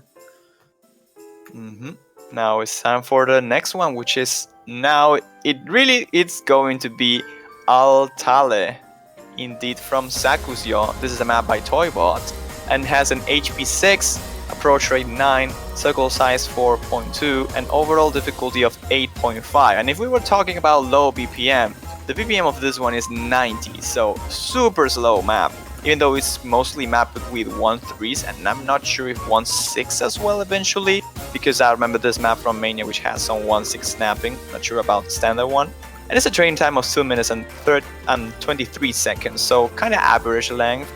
Mostly a stream-oriented pick, but being the BPM that low should be easy to keep up in terms of combo, but accuracy is definitely going to be the challenge here as well with the 1-3 patterning, which can be sometimes hard to follow.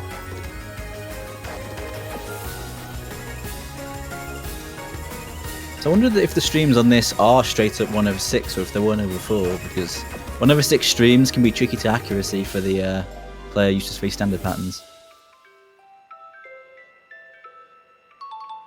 Looks like they are 1/4, yeah. That equates to about 180 BPM streams, which, yeah, is pretty standard. Very streamy, though. It is the streamy pick of the no-mod pool.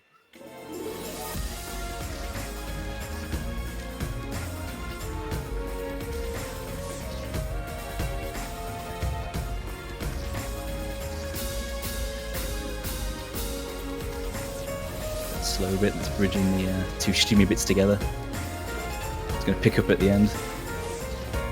Some of these 1/3 sections can be tricky. It depends on whether players alternate or single tap. Many players like to alternate these, but others like to single tap them. And sometimes, especially at certain speeds, players may be a bit indecisive in that, and that kind of indecisiveness can lead to breaks. I know sometimes when I play maps like this with 1/3 spaced like taps like this, I sometimes get a bit like indecisive on it and slip up.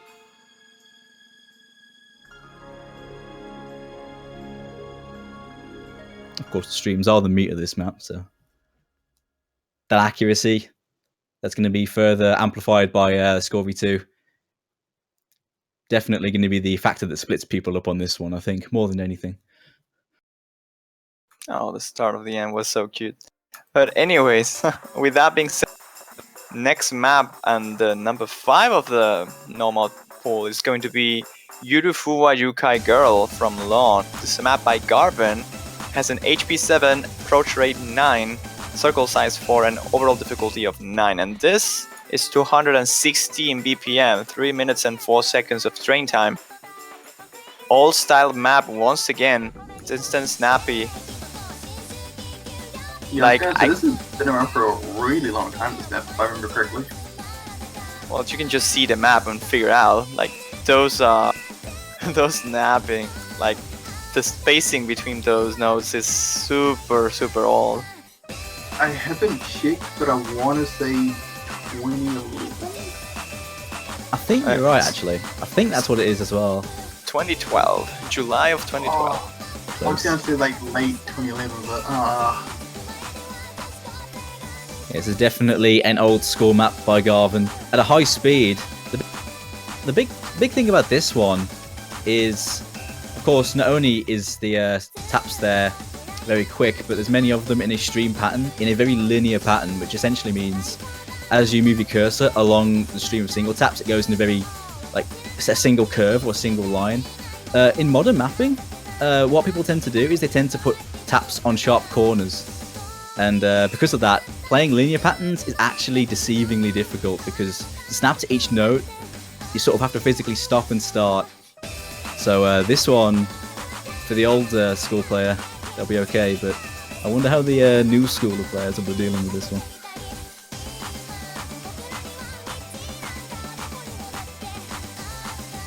I do hope we see this map get picked up quite a bit. I mean, even though it is an old school map, well, old school, it is still a pretty well-made map. Well, I'm kind of curious about if this one is going to get any bans, because some of the teams are so modern that they don't really have old players to play this kind of stuff. So we might see this being banned eventually by some of the teams.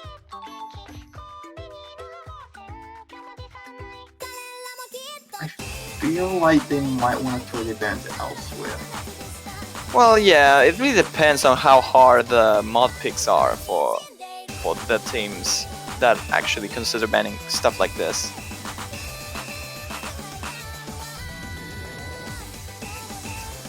I just love how it has that bit in the middle that's just a collab bit by Dangard, a really old mapper. I miss Dangard. Mm. Him and Happy did some great maps. Lots of symmetry in this one. Definitely a trait of older maps. There are some 1/4 stacks in this as well. I don't think it's going to be much of a speed test, those stacks, but it's more down to how you deal with those single tap patterns, really.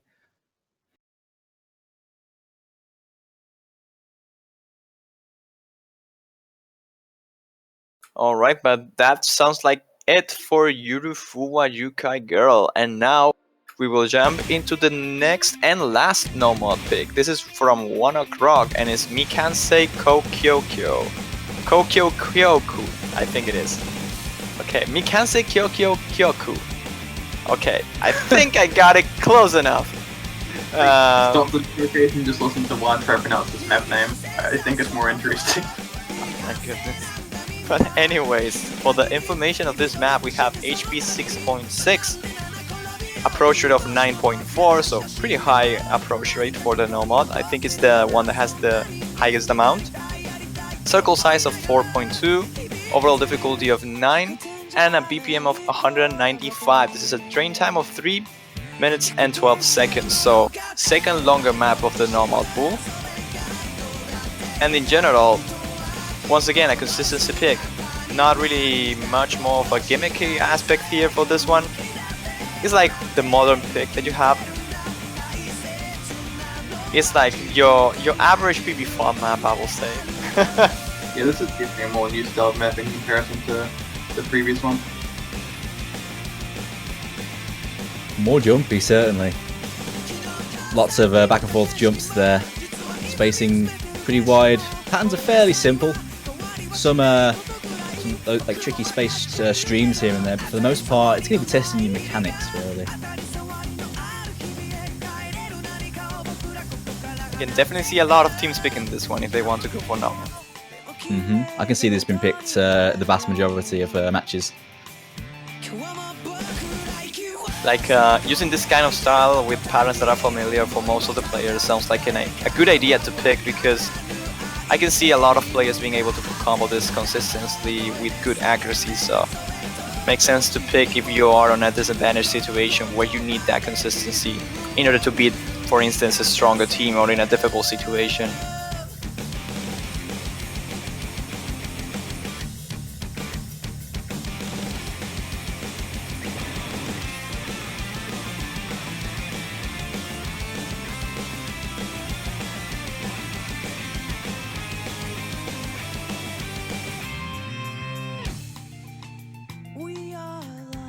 I'm super curious to see what is going to be done with maps like Yurufu and Yuko Girl and Skyclad, because those two are definitely ones that many teams may not want to play. But it depends on how you deal with the mods. Certainly, there is a lot of variety in this no mod pool. Even though there are, normally the no mod pool in this level is usually for consistency's sake, and you have this map and Dreamwalker as consistency tests. There's a lot of more technical no mod maps in this one, so not so many safe picks in this, which is interesting. Well, this is probably the closest thing to a safe pick.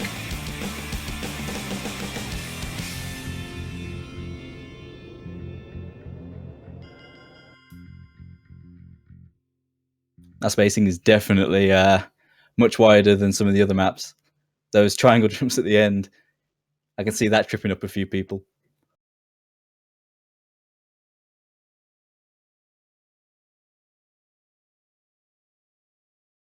And I guess that will do it for no mod. Yeah, that sounds like it for the normal picks, and now we will jump into the hidden pool. This time around, it has only 2 maps instead of 3 as it was last year, so pretty interesting. I think this is going to be my favorite map of the map pool. Huh, usually like this kind of stuff. People will probably realize why really fast. I love this mapper. I love map by Shinsen. Well, when you have a map by him with HP 8 and approach rate 8 in the hidden pool, that is something hard to manage. This is a reading challenge for sure, really tricky patterning in general. The map, of course, is Blumenkarans. Yes, I don't know how to pronounce that properly, but I think you got it. Yeah, I think that's it. I think Locktup can judge that since he is German, but This map being picked, it's a circle size of 4 and overall difficulty of 9. So combining OD9 with approach rate 8 is like a tricky thing to do for a pool like this. Add hidden and you have a really challenging map here. BPM of 160 and a drain time of exactly 4 minutes. So this one is probably going to be a pain to play for most of the teams, I'll say. Usually the approach rate 8 picks of the hidden bracket is banned most of the time, so I can see that happening once again as well. As you can see in the play that we're currently seeing, there are some accuracy drops. I feel like using OD9 AR8 is a very Shinton thing to do, just because of the fact that like he used the map when OD8 was pretty much the standard. I mean, you see a lot of OD9 in insane maps these days, but it was kind of uncommon back when this came out, so that's interesting. But Actually, yeah, during last year we had another Shinsen map in the like semi-finals, I think it was. Is it double time? What was it? oh, it was Messiah. Yeah, because I think that was AR8 as well, wasn't it? Yeah. Yeah. I think the majority of his stuff is AR8. I can see this map being one that's either not picked or banned. I mean, this is definitely the wild card pick of the pool. Of course, AR8 hidden, always tricky. I actually see this map as the 100% ban rate map. I mean, it's of course not going to happen because there are a lot of matches on the group stage.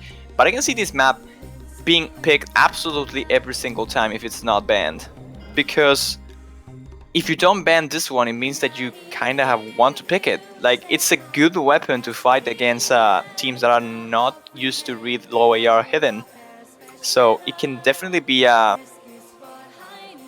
good thing to use against a team that you think it's stronger than you. Yeah, I see what you mean. It's definitely one of those picks you can just bring out when your back is against the wall, because this kind of thing is something that everyone is going to have at least a little bit of trouble with. I mean, of course, a lot of the players, the higher end players that are used to this low hidden AR8 style will be okay on it, but I imagine a lot of players are going to at least drop accuracy, if not break, on some of these very tricky static jump patterns. Like a lot of star patterns and triangle patterns are quite tricky because they don't flow as smoothly as maybe some of the back and forth modern maps you see. And some of those things can be tricky for those that aren't used to AR8 hidden. And of course that OD9 is going to lead to lots of accuracy drops. You see the player right now dropping a few accuracy points here and there. But like I say, it's the kind of thing you see players like, well, teams like, say, maybe Norway or things like Austria. They have some of those players with some unique skill sets in this kind of thing really shine on, and the kind of thing that's going to terrify a lot of teams, I imagine. It definitely is going to be one of the stars of the pool for sure in terms of the map pool. But with that being said, time for the second and last pick from the hidden bracket, and it's going to be Kotonoha Clinic from Sana. This is a map by Kite, I think it is pronounced, I'm not too sure. If not, I'm sorry. And it's HP 6.2, approach rate 8.8, circle size of 4.4, and an overall difficulty of 8.4, BPM of 151, and a time of 3 minutes and 28 seconds. So this time around, even though the approach rate is not 9, which is like the average, it still has that modern styled map-ish when it comes to patterning. So it kind of is an advantage and a disadvantage in some ways, since a lot of people is not really used to play hidden anyways. But it can probably be more picked than the previous one for sure. Definitely more standard than Blumenkranz. This has some really tricky parts in it though. When you hit the chorus, you'll see some really tricky 1/8 sliders that go in a circular pattern. On hidden, that's the kind of thing that's going to trip non-hidden players up. They'll be coming up in a moment. Most of the mapping is quite standard, but you see those patterns, those circular ones, can be tricky if you're not prepared. It's going to be one they're going to have to practice, as is any map in the hidden pool. Is usually one that you can't afford to slip up on.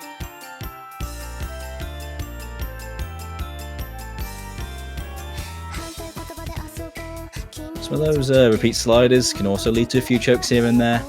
But for the most part, this is a fairly normal hidden map with those spikes of slider jumps. Those back and forths are definitely going to be something, and those snappings as well, like hitting one like static jumps like those with hitting are definitely a challenge. I mean, this is not as static as Blumenkrantz though, but it still has their own part, making it difficult. Kind of a different way, which is something good, because you don't want two maps of the same bracket to be difficult in the same sense. But I will say this map is actually quite tricky as well for the hidden bracket. I will say the hidden might be one of the most avoided maps in the whole pool. Yeah, always is. It's historically the pool that tends to get the most bans in it, because the maps picked in the World Cups tend to be quite gimmicky, have some really tricky things that you have to practice, otherwise you're most likely going to slip up. At least the no mod pool, or no mod picks, many players can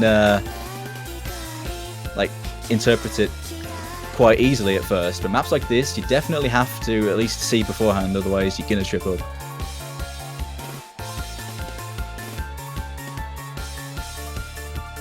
Quite long, this one as well. Lots of combo on it. Longer than the previous hidden.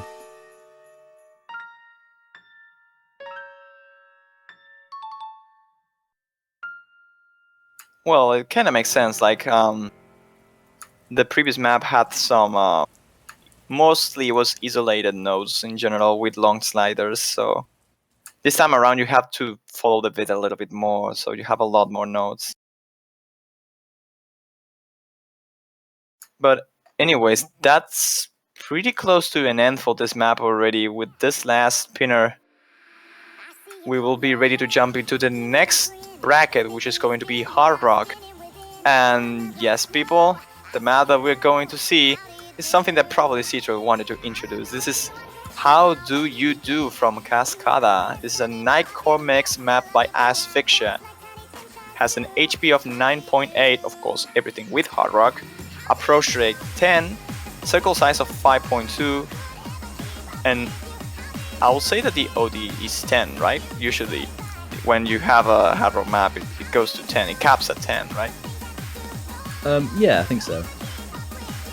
So it will be overall difficulty 10 and BPM of 177.5. This is a time of 2 minutes and 32 seconds. So average length for the first Hard Rock map on the pool. Oh yeah, definitely. This is overall difficulty of 10, so super tough on the accuracy front. We're going to hit the notes super accurately on this one, as is usually customary for Hard Rock maps. This one, Asphyxia map, very jumpy. Some of those streams here and there, but for the most part, this is a very standard map in terms of mapping style. A Hard Rock consistency test, I'd call it. At the normal circle size of 5.2, approach rate 10, overall difficulty 10, the standard Hard Rock format. Definitely one for those Hard Rock players to bring out the specialties in. Yes, indeed, but I don't know if you saw that previously, those like triplets that were a little bit spaced, those seem like a point where most of the players might end up breaking if they're not really comfortable reading AR10. Like, stacked triplets are usually the thing I tend to miss the most when it comes to Hard Rock, mostly because I'm not really that used to read super high approach rates. So it really depends of each player personal taste and how much they played Hard Rock and higher in general. But despite that, the map seems quite average in general, not really any hard section in particular. It's mostly just about consistency and being able to maintain accuracy and keep up with the reading, being both approach rate 10 and OD 10.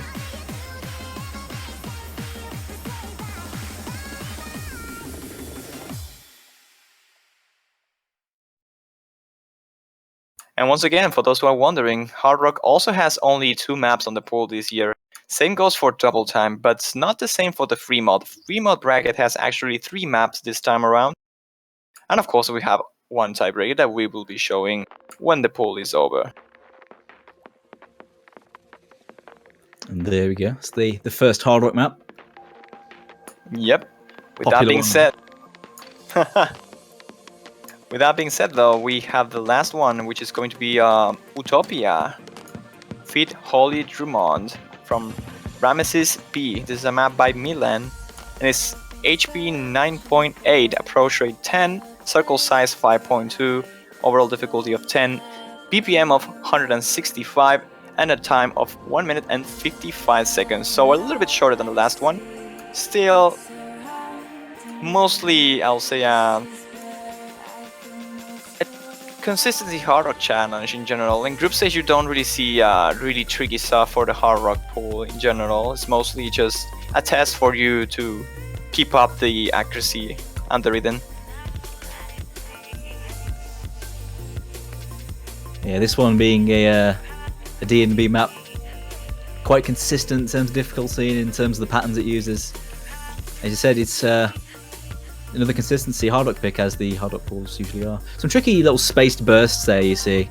In the last map, the streams are not too spaced for the most part. This one's seen some more spaced bursts here and there, which can trip you up rather, if you're not familiar.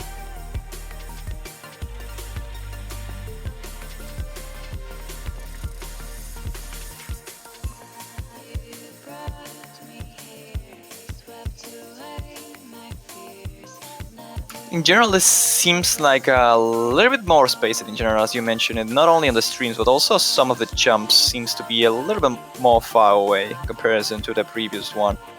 Definitely a trickier map in my opinion, but it is shorter as well. So that kinda makes it a viable option if you are comfortable with hard rock, since one break can cost a lot more than in a longer map.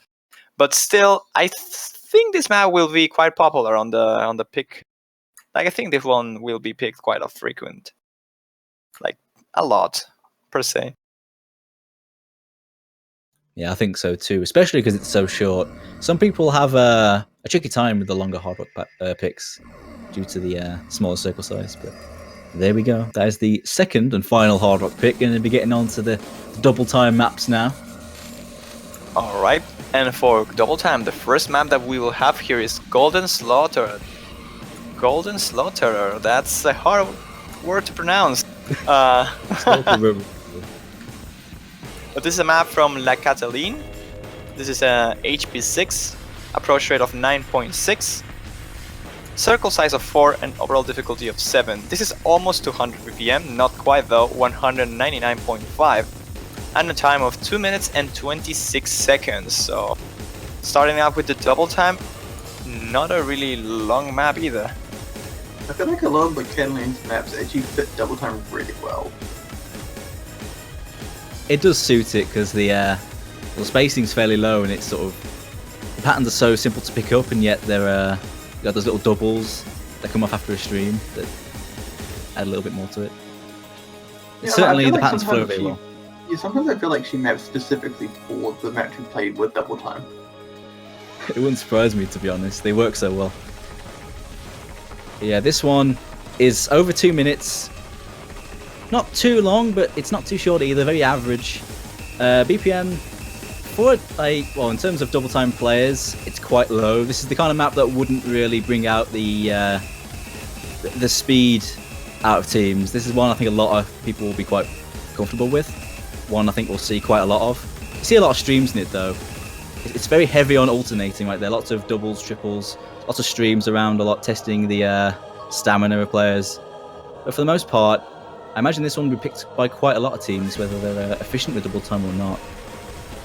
Well, yeah, it looks like that. Like, seeing the map, it kind of looks like a faster normal pick in general. Like, it doesn't really feel double time because the BPM is not that fast for a double time map.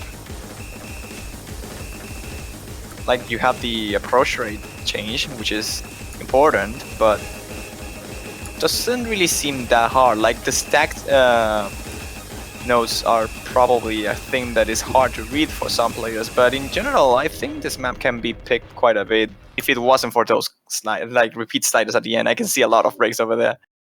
Yeah, I think this is more down to testing accuracy because so many streams is going to be knocking people's accuracy, and those repeat sliders, especially those the stream of repeat sliders, definitely susceptible for silly slider breaks there. But most of all, I think it's going to be an accuracy war on that one. That sounds like fair, like it makes sense. But now for the last double time pick that we have for today is going to be Harino Sora. This is map by Sur, and this HP 7, approach rate 9.6 once again, but this time the circle size is 5, so double time pick with really low circle size is going to be tricky. Overall difficulty of 7.5 and a BPM of 189, so even slower than the last one that we saw just recently. This is a little bit longer though, 20 seconds of difference, 2 minutes and 46 in total, so a lot of fast slider patterning in general for this one, and kinda old style, like you can consider 2013 a little bit old, but still not that bad. Yeah, you can definitely make out some of the older style mapping techniques in here. Yeah, the symmetry in general to these patterns, it's noticeable. I think even though it is one of the older maps, I think with DT it will still be a fairly popular pick, even among a lot of the newer players, I think. I think it could be. It What do really you think, isn't Zach? that fast. I think it's the thing with this one is, of course, it's CS5, which is actually kind of uncommon in many DT maps, but this one doesn't seem too spaced. It seems more down to those periodic streams, which are fairly spaced, but for the most part, this one is quite standard. Not nearly as streamy as the last map. But I think Juan might be right. I think this one will be quite popular because of the fact it's not too spaced. Quite a it's one that you could use to settle nerves, or not being too confident because of that low spacing. Not having to go for massive jumps too often can help you out, whilst dealing with those streams. Usually are easier when you're under pressure. But this one is fairly standard outside of it being a little bit older style. And I think it will be picked quite a bit.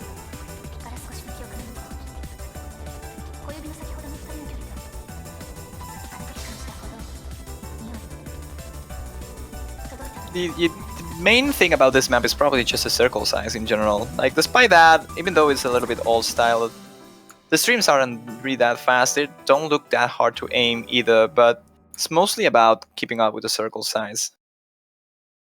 Yeah, I think that will probably be one of the more tricky aspects of this one.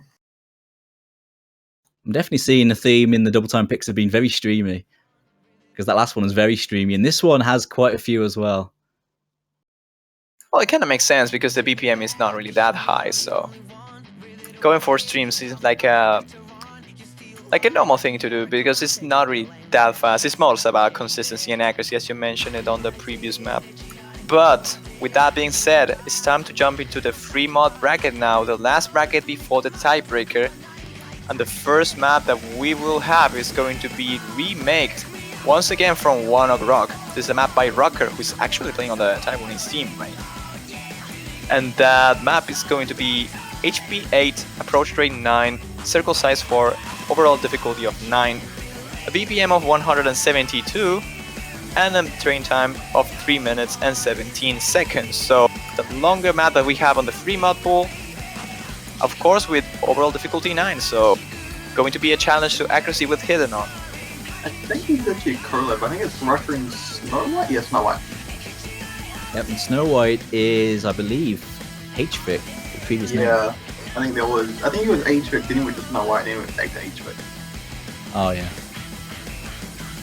They got an auto ban against Taiwan, really. Maybe, yeah, but I do think this is actually a pretty good pickup. This pick, honestly, for what I'm seeing right now, looks like one of the picks that is going to be more popular, in my opinion. It looks like a map that is not hard to no mod at all, so it can be a good possibility for the lower C teams, even though they still need to have at least 2 persons with a mod on. And it doesn't really look that difficult for the high-end players, I believe, because Hard Rock on this seems like not like a bad choice at all. Like, has some static nodes, some stacked nodes every now and there, but it's not really that complicated in general. Hidden, in my opinion, seems to be like the harder thing to do on a map like this, though. Not sure what you think about Doomsday. Yeah, I see what you mean, because a lot of those heavily patterned nodes, you see those squares, can be kind of tricky when you're playing Hidden. That's the kind of thing some people may prefer Hard Rock for, because it's easier to read.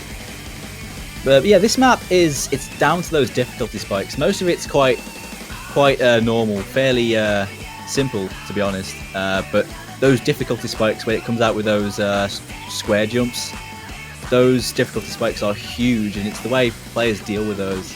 It's going to be the killer on this. Yeah, I think going harder is probably the worst idea. I think Hidden would be the better one. Well, I think it will be just harder to read with Hidden in general. It really depends on personal taste, though, because the map kinda is hard for Hard Rock in some aspects, but it's hard for Hidden in another ones.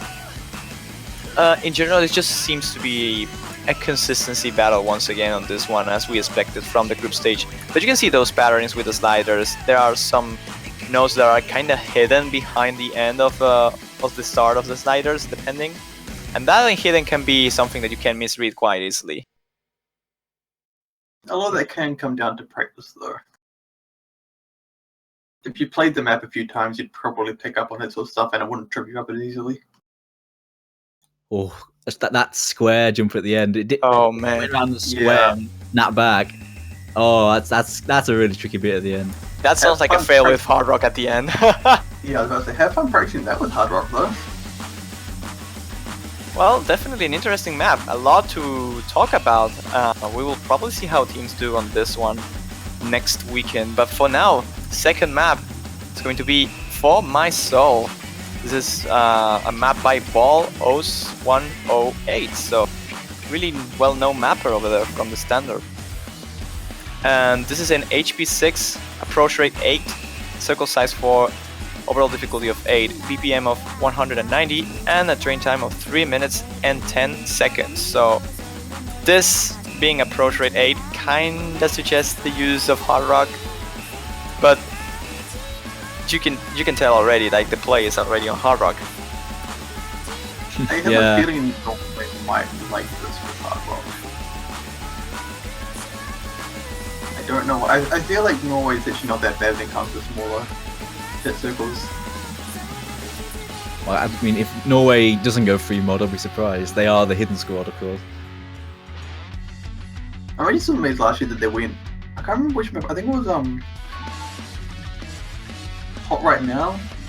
They went Oh, yeah. all mods, and then I think it was Shu went in Hard Rock as well, and all of them full combo. Yeah, I remember that. Well, it seems in some parts it is a bit tricky that you have some weird stacking of nodes that can be hard to get accuracy on, but definitely not too hard to combo in general. Like, the spaces streams most likely is the harder part of this map. Like, it's so easy to drop accuracy on those, and even combo if you're not really cautious. It still looks like a Hard Rock choice for this one, I believe. Yeah, I'll be with you on that one because of the AR8, but this one, I'm not 100% sure because this is Val mapping, Val0108, really popular mapper, known for mapping very tricky patterned maps, lots of squares and triangles and just tricky things that can be hard to snap to. And with this being AR8, hidden on this kind of map would be very tricky. But on Hard Rock, the smaller circle size with those tricky patterns can also be nasty. It's one that's definitely going to be... You're going to see varying mod choices, I think, on this.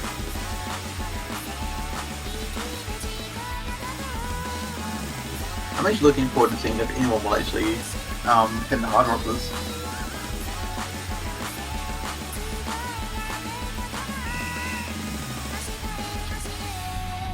Do you think we'll see many pin Hard Rocks on either this or the previous free mod? I would say on the previous one and this one, probably not. I mean, we could, but I don't think it will be a normal thing. So I mean, someone might always just throw it in there. But I think this next one will probably be a very well-liked map.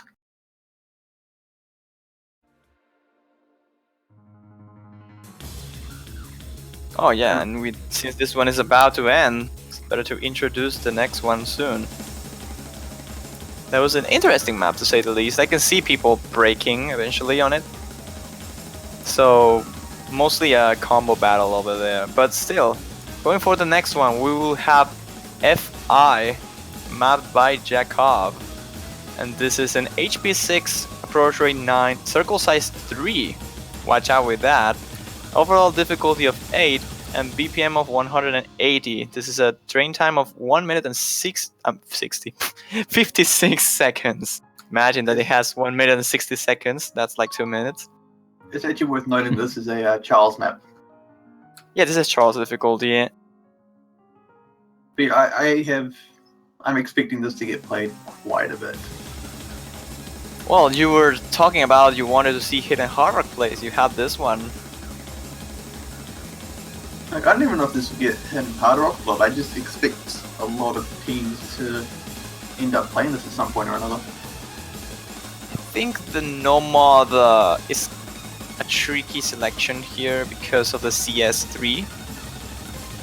I don't really like to play CS3 in general, not too sure about everyone else, but I think it's not really loved in general. And as you can see, it has some sections with difficulty spikes, but in general it seems more like a consistency map. So I can see Hidden Hard Rock being selected here. I can see Hard Rock being selected quite a bit at the very least. Yeah. I think definitely we'll see more people play this Hard Rock than No Mod. It's incredibly streamy, really. It's down to dealing with those streams. But if they choose to go Hard Rock, they'll be dealing with overall difficulty 10. So they'll be dealing with a really strict timing window. But I think one thing the Hard Rock players will have to keep an eye out for are those really fast sliders, like the 1/2 kick slider jump ones. Because on Score B2 they will be a lot harder to hit. Yep, but the map isn't really that long either, so it might be a popular pick for the whole pool. But this is the moment that everyone were waiting for, guys. It's time for the tiebreaker. And I saw some people trying to guess there on the chat. I mean, not many though, but still, it's time to announce it. It's going to be Playing with Fire, Sota Fujimori Remix. This is mapped by XLNI, and this is an HP 8 9.2 of approach rate, circle size 4, overall difficulty of 7.8. So in some senses it's quite low for a tiebreaker. BPM of 162 and a train time of 5 minutes and 17 seconds. So this is a tiebreaker, and I hope you guys enjoy it.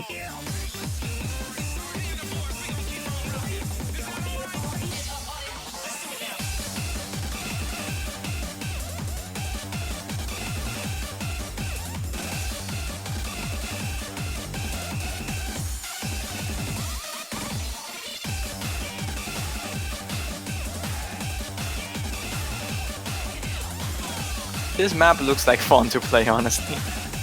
Those kick sliders are they're a bit tight. looking good. I think you'll regret saying that. Oh man, if I do, I will blame Skystar all day.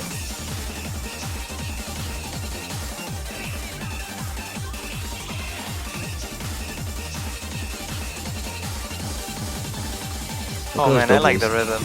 Yeah, those doubles feel so cool.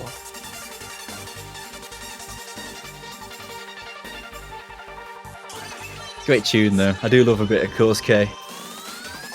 Granted this is a remix, but still, close enough. Good tune.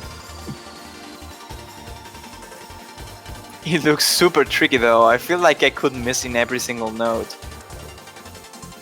Like the doubles are super hard to read and hit properly in general, so I can see the hard section being played right now. Yep, there we go.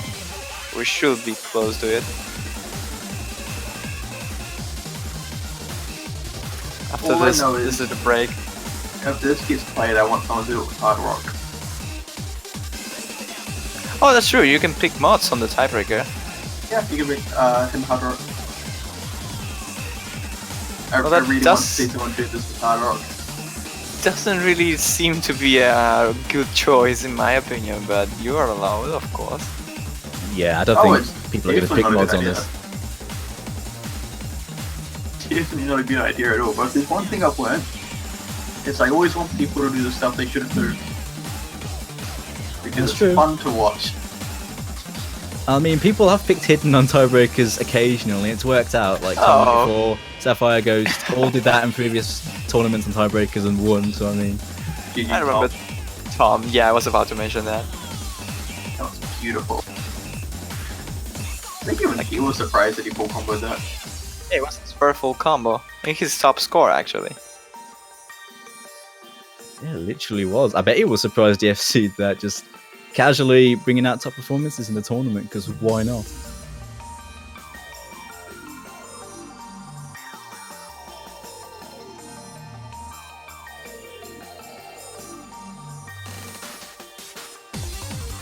Yeah, I mean, we do often see, like, some people get, like, top 50 scores, but top ranks is a very rare thing indeed.